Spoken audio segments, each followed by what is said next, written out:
5 வருஷமா தமிழ்நாட்டு மக்கள் ஸ்டாலினை எத்தனையோ கேள்வி கேட்டுக்கிட்டு இருக்காங்க. ஆனால் ஸ்டாலின் பதில் சொல்ல மாட்டேன்றாரு. மக்கள் கேட்குற எல்லா கேள்விக்கும் நிதி இருக்குது ஆனால் இல்லை அப்படின்ற மாதிரியே பதில் சொல்கிறாரு. உதாரணத்துக்கு கார் ரேஸ் நடத்துறதுக்கு நிதி இருக்குது, ஆனால் தூய்மை பணியாளர்கள் பணி நிரந்தரம் செய்ய நிதி இல்லை.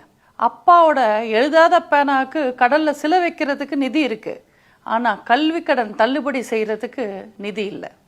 சினிமா ஷூட்டிங்க்கு ஸ்டூடியோ கட்டுறதுக்கு நிதி இருக்குது, ஆனால் செவிலியர்களோட பணி நிரந்தரம் பண்ண நிதி இல்லை. கள்ளச்சாராயம் குடிச்சு செத்தவங்களுக்கு 10 லட்சம் கொடுக்கறதுக்கு நிதி இருக்குது, ஆனால் மருத்துவர்களுக்கு சம்பளம் உயர்த்தி கொடுக்கறதுக்கு நிதி இல்லை. கருணாநிதி பேரில் பூங்கா கட்டுவாங்க, லைப்ரரி கட்டுவாங்க, அதுக்கெல்லாம் நிதி இருக்குது, ஆனால் விவசாயிகளோட கடன் தள்ளுபடி செய்ய நிதி இல்லை. பீச்சில் மேரத்தான் நடத்துறதுக்கு நிதி இருக்குது, ஆனால் புதுசாக ஈபியில் வேலைக்கு ஆள் எடுக்கிறதுக்கு நிதி இல்லை. ஊருக்கு தமிழ் சங்கமம் நடத்துறதுக்கு நிதி இருக்குது, ஆனால் புது ஆசிரியர்களை நியமிக்கிறதுக்கு நிதி இல்லை.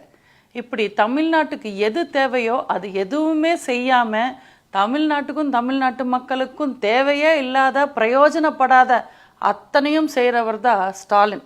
இந்த ஸ்டாலினும் நமக்கு வேணாம், இந்த திராவிட மாடலும் நமக்கு வேணாம்.